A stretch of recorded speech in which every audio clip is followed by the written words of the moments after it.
Okay, ಈ ಬದಲಾವಣೆಗೆ ಕಾರಣ ಏನಂತೀರಾ? UDF ಪಿಣರಾಯಿ ವಿಜಯನ್ ಅವರ ಮೃದು ಹಿಂದುತ್ವ ಸಮೀಪನ ವಿರುದ್ಧವಾಗಿ LDFನವರ ಯಾವ ಕೃತ್ಯದಿಂದಾಗಿ ಅಥವಾ ಯಾವ ಕಾರಣದಿಂದಾಗಿ ನಿಮಗೆ ಗೆಲುವು ಸಿಗಲಿಕ್ಕೆ ಕಾರಣವಾಯ್ತು ಅಂತ? LDFನ ಅದು ಏನಂತ ಹೇಳಿದ್ರೆ, ಈಗ ನಾವು ನಮ್ಮನ್ನು ಇಲ್ಲಿರುವ ಮುಖ್ಯಮಂತ್ರಿ ಇದ್ದಾರಲ್ಲ, ಮುಖ್ಯಮಂತ್ರಿಯವರು ಅಲ್ಲಿ ಕೇಂದ್ರದಲ್ಲಿ ಒಬ್ಬರು ಪ್ಯಾಂಟ್ ಹಾಕಿದಂಥ ಮೋದಿ ಆಗಿದ್ದರೆ ಇಲ್ಲಿ ಮುಂದೂಡಿದಂಥ ಒಂದು ಇವರು ಮುಖ್ಯಮಂತ್ರಿ ಆಗಿದ್ದಾರೆ ಇಲ್ಲಿರೋದು. ಅವರು ಮಾಡುವ ಅದೇ ರೀತಿಯಲ್ಲಿ ಇವರು ಮಾಡ್ತಾ ಇದ್ದಾರೆ. ಈಗ SIR ಬರುವ ಸಮಯದಲ್ಲಿ ಇವರಿಗೆ ಹೇಳ್ಬಹುದಿತ್ತು, ನಮ್ಮ ಸರ್ಕಾರಕ್ಕೆ ಹೇಳ್ಬಹುದಿತ್ತು, ನಾವು ಯಾವ ಆಫೀಸರ್ಸನ್ನು ನಾವು ಕೊಡುವುದಿಲ್ಲ, ನಾವು ಇದಕ್ಕೆ ಎದುರಾಗಿದ್ದೇವೆ, ನಾವು ನಿಮ್ಮ ನಿಲುವು ಸರಿಯಿಲ್ಲ ಅಂತ ಅವರಿಗೆ ಪ್ರಖ್ಯಾಪಿತವಾಗಿ ಹೇಳ್ಬಹುದಿತ್ತು. ಆಪೋಸಿಷನ್ ಪಾರ್ಟಿಯವರು ಅವರಿಗೆ ಸಪೋರ್ಟ್ ಆಗಿ ಮಾಡಿದ್ರು, ಆದರೆ ಅದನ್ನು ಮಾಡಬಹುದಿತ್ತು, ಆದರೆ ಅವರು ಮಾಡಲಿಲ್ಲ. ಆ ನಿಲುವು ಅವರಿಗೆ ಹೊಡೆತವಾಗಿದೆ ಅಂತ ಎಂಬುದರಲ್ಲಿ ಯಾವ ಸಂಶಯವಿಲ್ಲ. UDFನಲ್ಲಿರುವ ವಿರೋಧ ಪಕ್ಷದವರು ಹೇಳುವುದು ನಾನು ಕೇಳಿದೆ. ಇದಕ್ಕೆ ಮೇನ್ ಕಾರಣ, ಇದು ನನ್ನ ಅನಿಸಿಕೆ ಅಲ್ಲ, ನಾನು ನ್ಯೂಸ್ನಲ್ಲಿ ಮತ್ತು ವಾರ್ತೆಯಲ್ಲೆಲ್ಲ ಕೇಳಿದ ಒಂದು ವಿಷಯ ಏನಂದರೆ, ಮೃದು ಹಿಂದುತ್ವವನ್ನು ಯಾರು CPMನವರು ತೆಗಿತಾ ಇದ್ದಾರೆ. ಆದ್ದರಿಂದ ಇದು UDFಗೆ ಈ ಸಲದ ಪಂಚಾಯತ್ ಎಲೆಕ್ಷನ್ ಅವರು ವಿನ್ ಆಗಲಿಕ್ಕೆ ಅದ ಒಂದು ಚಾನ್ಸ್ ಆಗಿದೆ ಅಂತ UDFನವರು ಆರೋಪಿಸ್ತಾ ಇದ್ದಾರೆ. ರಾಜ್ಯದಲ್ಲಿ ಎಲ್ಲಿ ಹೋದರೂ ನಮ್ಮ UDFನ ಒಂದು ಅಲೆಗಳು ಕಾಣ್ತಾ ಇದೆ. ನಾವು ವಿಜೃಂಭಣೆಯಿಂದ ಒಳ್ಳೆ ರೀತಿಯಲ್ಲಿ ವಿಕ್ಟರಿ ಆಸ್ವಾದಿಸ್ತಾ ಇದ್ದೇವೆ. ಇದು ಇನ್ನು ಬರಲಿಕ್ಕಿರುವಂಥ ನಮ್ಮ ಅಸೆಂಬ್ಲಿ ಎಲೆಕ್ಷನ್ನಲ್ಲಿ, ರಾಜ್ಯದಲ್ಲಿ ನಡೆಯುವ ಅಸೆಂಬ್ಲಿ ಎಲೆಕ್ಷನ್ನಲ್ಲಿ ಇದರ ಇಂಪ್ಯಾಕ್ಟ್ ಇರುತ್ತದೆ. ಇದು UDFನ ಬಿರುಗಾಲಿ.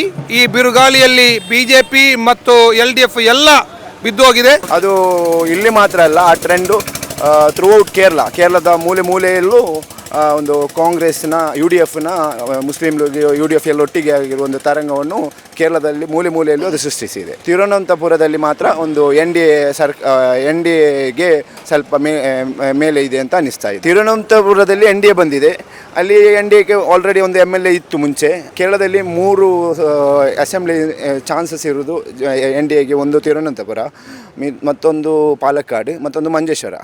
ಆಗ ಒಬ್ವಿಯಸ್ಲಿ ತಿರುವನಂತಪುರದಲ್ಲಿ ಸ್ವಲ್ಪ NDAಗೆ ಫೇವರ್ ಬಂತು. LDF ಕೈ ತಪ್ಪಲಿಕ್ಕೆ ಕಾರಣ, ಒಂದು ಯಾವುದೇ ಸರ್ಕಾರ ಆಗಲಿ ಕಂಟಿನ್ಯೂಸ್ ಬರುವಾಗ ಜನರಿಗೆ ಅದರಲ್ಲಿ ಒಂದು ಪ್ರಾಬ್ಲಮ್ ಇರುತ್ತೆ. ಈಗ 2 ಸಲ ಕಂಟಿನ್ಯೂಸ್ ಬಂತು, ಇಲ್ಲಾದರೆ ಕೇರಳದಲ್ಲಿ ಬರುವುದು ಒಂದು ಸಲ ಅಸೆಂಬ್ಲಿ ಎಲೆಕ್ಷನ್ನಲ್ಲಿ, ನಾಳೆದು ಒಂದು ಸಲ UDF ಬರುತ್ತೆ, ಒಂದು ಸಲ LDF ಬರುತ್ತೆ. ಈಗ 2 ಸಲ ಕಂಟಿನ್ಯೂಸ್ ಬರುವಾಗ ಜನರಿಗೆ ಒಂದು, ಅದು ಯಾವುದೇ ಪಾರ್ಟಿ ಆಗಲಿ ಕಂಟಿನ್ಯೂಸ್ ಬರುವಾಗ ಒಂದು ಬೇಜಾರು ಇರುತ್ತಲ್ಲ, ಆ ಒಂದು ಟ್ರೆಂಡ್ ಈಚೆ ಬಂದಿರ್ಬೋದು. ಮತ್ತು ತುಂಬ ವಿಷಯಗಳಲ್ಲಿ ಇದು ಅಲ್ಪ ಸಮುದಾಯದ ವಿಷಯದಲ್ಲೂ ಏನಾದರೂ ಆಚೆ ಈಚೆ ಇರ್ಬೋದು ಅಂತ ಅನಿಸ್ತಾ ಇದೆ. ಕರೆಕ್ಟಾಗಿ ಅಲ್ಲ, ಒಂದು ಅನಿಸ್ತಾ ಇದೆ ನನಗೆ ಹಾಗೆ ಅಂತ. ಕೇರಳದಲ್ಲಿ UDF ತರಂಗ ಬಂದಿದೆ. ಈಗ ಮಂಜೇಶ್ವರದಲ್ಲಿ ಸಹ ಅದರ ಅಲೆ ಇದೆ. ಆದ ಕಾರಣ ನಮಗೆ 24ರಲ್ಲಿ 14 ಸೀಟು UDFಗೆ ಸಿಕ್ಕಿದೆ. ಅದರಲ್ಲಿ 13 ಸೀಟು, 12 ಸೀಟ್ನಲ್ಲಿ Muslim League, 1 seat Muslim League independent, ಮತ್ತೊಂದು ಸೀಟ್ ಕಾಂಗ್ರೆಸ್ನದು. ಒಟ್ಟಿಗೆ ಸೇರಿ UDF 14 ಸೀಟು ಬಂದಿದೆ. ಮತ್ತೆ ಮಂಜೇಶ್ವರ ಪಂಚಾಯತ್ನಲ್ಲಿ ದುರಾಡಳಿತವಾಗಿದೆ. ಆದ್ದರಿಂದ ಈ ವಿನ್ನಿಂಗ್ ನಮಗೆ ಸಿಕ್ಕಿರುತ್ತದೆ. ಪಿಣರಾಯಿ ವಿಜಯನ್ ಅವರ ಮೃದು ಹಿಂದುತ್ವ ಅಂತ ಹೇಳ್ತೀರಿ, ಅದು ಯಾವ ರೀತಿ ಗುರುತಿಸಿದ್ರಿ? ಅವರು ಎಲ್ಲದರಲ್ಲಿಯೂ ಮೃದು ಹಿಂದುತ್ವವೇ ಸಮೀಪ, BJP ಆಗಿಯೂ ಎಲ್ಲದರಲ್ಲಿಯೂ ಒಟ್ಟಿಗೆ ಇದ್ದಾರೆ. ಹೊರಗೆ ಕಾಣುವಾಗ ಮಾತ್ರ CPM ಅಂತೇಳಿ ತಿರುಗ್ತಾ ಇದ್ದಾರೆ. ಹಾಗೆ ಹೇಳ್ತೀರಿ ನೀವು? ಅಂತದ್ದೇನು ಉದಾಹರಣೆ ಕಂಡಿದ್ದೀರಿ? ಅದರ PMC ಆದರೂ ಎಲ್ಲದರಲ್ಲಿಯೂ, ಒಂದರಲ್ಲಿ ಅಂತ ಹೇಳಿಲ್ಲ, ಮುಟ್ಟಿದ್ದೆಲ್ಲ ಅವರ ಮಗಳ ವಿಷಯ ಆದರೂ ಎಲ್ಲದ ವಿಷಯದಲ್ಲಿಯೂ ಸಹ ಅವರು BJP ಆಗಿ ಸೆಟಪ್ನಲ್ಲೇ ಇದ್ದಾರೆ. ಕೆಲವು ಸೀಟ್ಗಳು BJP ಗೆದ್ದಿದ್ದಾವೆ ಕೇರಳದಲ್ಲಿ. ಸೊ ಅದಕ್ಕೆ ಕಾರಣ ಏನಂತೀರಾ? ಅದು ಅವರದೇ ಒಂದು ಸೆಟ್ಟಿಂಗ್ ಇದೆ ಇಲ್ಲಿ. ಅದರಲ್ಲಿ ಈಗ MLA ಎಲೆಕ್ಷನ್ ಬರ್ತದೆ, ಅದರಲ್ಲೆಲ್ಲ ನಮಗೆ ಕಾಣಬಹುದು ಹೇಗೆ ಅಂತೇಳಿ. ಪಿಣರಾಯಿ ವಿಜಯನ್ ಮಾತ್ರ ಹೊಣೆಗಾರರು ಅಥವಾ ಇಡೀ LDF ಹೇಗೆ? LDF ಅಲ್ಲ, ಅದಕ್ಕೆ ನೇತೃತ್ವ ಕೊಡುವ ಪಿಣರಾಯಿ ವಿಜಯನ್ ಇದರ ಮೂಲ ಕಾರಣ. ನೀವು ಗೆದ್ದದಕ್ಕಿಂತ ಪಿಣರಾಯಿ ವಿಜಯನ್ ನಿಮ್ಮನ್ನು ಗೆಲ್ಲಿಸಿದ್ದಾರೆ ಅಂತ ಹೇಳ್ತೀರಾ? ನಮ್ಮ ಇಲ್ಲಿ ದುರಾಡಳಿತ ಇದೆ. ಕಳೆದ ಸಲ ಎಷ್ಟೋ ಫಂಡ್ ನಮಗೆ ಇತ್ತು ಈ ಪಂಚಾಯತ್ನಲ್ಲಿ ಖರ್ಚು ಮಾಡಲಿಕ್ಕೆ, ಎಲ್ಲ ಲ್ಯಾಬ್ಸ್ ಆಗಿ ಹೋಗಿದೆ. ಅದು ಒಂದು ಕಾರಣ. ಇಲ್ಲಿದ ಈ UDF ಬರಲಿಕ್ಕೆ ಒಂದು ಕಾರಣ ಅದೇ. ಕೇರಳದ ರಿಸಲ್ಟ್ ಅನ್ನು ಹೇಗೆ ನೋಡ್ತೀರಿ ನೀವು ಅಂತ? ಕೇರಳದಲ್ಲಿ UDF ತರಂಗವಲ್ಲ, ನೀವು ನೋಡಿದ್ದೀರಲ್ಲ. ಈಗ ಈ ಕಳೆದ ಈ ದುರಾಡಳಿತದಿಂದ ಬಂದ ಒಂದು ಇದು ಅಲೆ ಇದು. ಇನ್ನೊಂದು ವಿಷಯ ಏನಂತ ಹೇಳಿದ್ರೆ, ಇಡೀ ರಾಜ್ಯದಲ್ಲಿ STPIಗೆ ಕಳೆದ ಸಲ ಒಂದು ಬ್ಲಾಕ್ ಪಂಚಾಯತ್ ಡಿವಿಷನ್ ಇತ್ತು, ಬಡಾಜಿ ಡಿವಿಷನ್. ಆ ಬಡಾಜಿ ಡಿವಿಷನ್ ಭರ್ಜರಿ ಮೆಜಾರಿಟಿಯಿಂದ ನಾನು ಅದರ ಅಭ್ಯರ್ಥಿಯಾಗಿದ್ದೆ. ನಾನು ವಿನ್ ಆಗಿದ್ದೇನೆ. 1000 ಓಟಕ್ಕಿಂತ ಮಿಗಿಲಾಗಿ ನಾವು ಈ ಮೆಜಾರಿಟಿಯಲ್ಲಿ ನಾವು ವಿನ್ ಆಗಿದ್ದೇವೆ. SDP ಅನ್ನು ಇಲ್ಲಿ ನಾವು ನೆಲಸಮ ಮಾಡಿದ್ದೇವೆ ಎಂಬುದರಲ್ಲಿ ಯಾವ ಸಂಶಯವೂ ಬೇಡ. ಮಂಜೇಶ್ವರ ಅಂದರೆ ಈ ಪಂಚಾಯತ್ ಎಲೆಕ್ಷನ್ ಸ್ಟಾರ್ಟ್ ಆಗಿ 1985 ಸ್ಟಾರ್ಟ್ ಆಗಿ ಇಷ್ಟರ ತನಕ ಮಂಜೇಶ್ವರ ಪಂಚಾಯತ್ UDF ಒಟ್ಟಿಗೆ ನಿಂತಿದೆ. ಲಾಸ್ಟ್ ಟೈಮಲ್ಲಿ ಒಂದು ಮಿಶ್ರ ಪಕ್ಷ, ಎಲ್ಲ ಪಕ್ಷಗಳೊಂದು ಸೇರಿ ಒಂದು UDFಯಿಂದ ಕೈ ತಪ್ಪಿತು. ಈ ವರ್ಷ ಮತ್ತೆ ಸಹ UDFಗೆ ಅದು ಕೈ ಸೇರಿದೆ. ಬಿಜೆಪಿಯನ್ನು ಮತ್ತು LDF ಅನ್ನು ಒಂದೇ ಇದರಲ್ಲಿ ನೋಡ್ತೀರೋ ಅಥವಾ ಸಪರೇಟ್ ಆಗಿ ನೋಡ್ತೀರಾ? ಇಲ್ಲ, ನಾವು ನಮ್ಮ ಎದುರಾಳಿ ರಾಜ್ಯದಲ್ಲಿ ನಮ್ಮ ಎದುರಾಳಿ LDF, ಆದರೆ ಮಂಜೇಶ್ವರದಲ್ಲಿ ನಮ್ಮ ಎದುರಾಳಿ ಇರೋದು BJP. ಇಲ್ಲಿ BJPಯನ್ನು ನಾವು ನೆಲಪರಿಶೀಲನೆ ಮಾಡಿದ್ದೇವೆ. ಇಲ್ಲಿ ನಮಗೆ ಮಂಜೇಶ್ವರ ಪಂಚಾಯತ್ನಲ್ಲಿ UDFಗೆ 14 ಸೀಟುಗಳು ಸಿಕ್ಕಿದೆ. ಅದು ಅಲ್ಲದೆ 3 ಬ್ಲಾಕ್ ಪಂಚಾಯತ್ ಡಿವಿಷನ್ ಇದೆ, ಅದು 3 ಬ್ಲಾಕ್ ಪಂಚಾಯತ್ ಡಿವಿಷನು UDFಗೆ ಸಿಕ್ಕಿದೆ. 2 ಜಿಲ್ಲಾ ಪಂಚಾಯತ್ ಡಿವಿಷನು ನಮ್ಮ ಈ ಕಡೆಗೆ ಬರ್ತದೆ, ಹೊರಕಾಡಿ ಮತ್ತು ಮಂಜೇಶ್ವರ, ಅದು 2 ನಾವು ವಿನ್ ಆಗಿದ್ದೇವೆ. ಇಲ್ಲಿ BJPಗೆ ಯಾವ ಇದು ಇಲ್ಲ.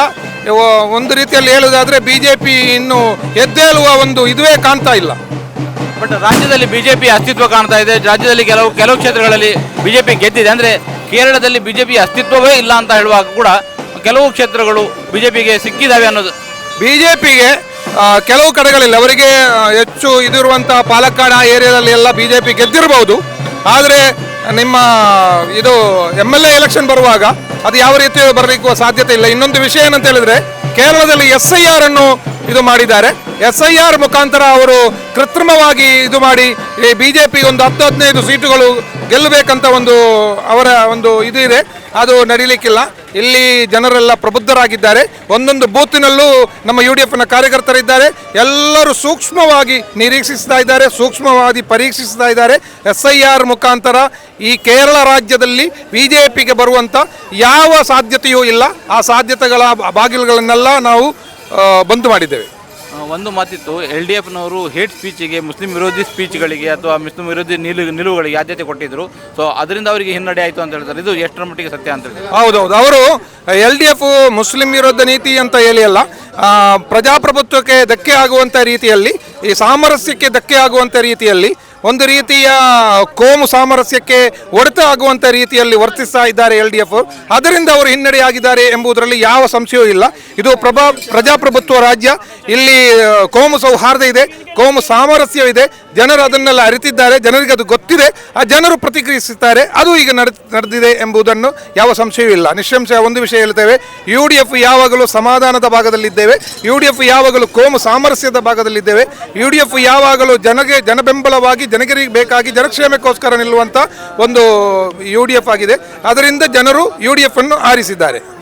ಸ್ನೇಹಿತರೆ, ನಿಮ್ಮ ಅದ್ಭುತ ಬೆಂಬಲದಿಂದ ಸನ್ಮಾರ್ಗ ನ್ಯೂಸ್ ಚಾನೆಲ್ ಈಗ 2 ಲಕ್ಷ ಸಬ್ಸ್ಕ್ರೈಬರ್ಗಳನ್ನು ದಾಟಿದೆ. ಇದು ನಮ್ಮ ಯಶಸ್ಸಲ್ಲ, ಇದು ನಿಮ್ಮ ಯಶಸ್ಸು. ನಮ್ಮ ಮುಂದಿನ ಗುರಿ 4 ಲಕ್ಷ. ಇದು ಕಷ್ಟವಲ್ಲ. ನೀವು ಮಾಡಬೇಕಾದದ್ದು ಸಿಂಪಲ್. ನೀವು ಸನ್ಮಾರ್ಗ ನ್ಯೂಸ್ ಚಾನೆಲ್ ವಿಡಿಯೋವನ್ನ ನಿಮ್ಮ ಸ್ನೇಹಿತರಿಗೆ, ಕುಟುಂಬದವರೊಂದಿಗೆ ಹಂಚಿಕೊಳ್ಳಿ ಮತ್ತು ಅವರಲ್ಲೂ ಸಬ್ಸ್ಕ್ರೈಬ್ ಮಾಡಲು ಹೇಳಿ. ನೀವು ಶಕ್ತಿಯನ್ನು ಕೊಡಿ, ನಾವು ನಿಖರ ಸುದ್ದಿ ಕೊಡ್ತೇವೆ. ಧನ್ಯವಾದಗಳು.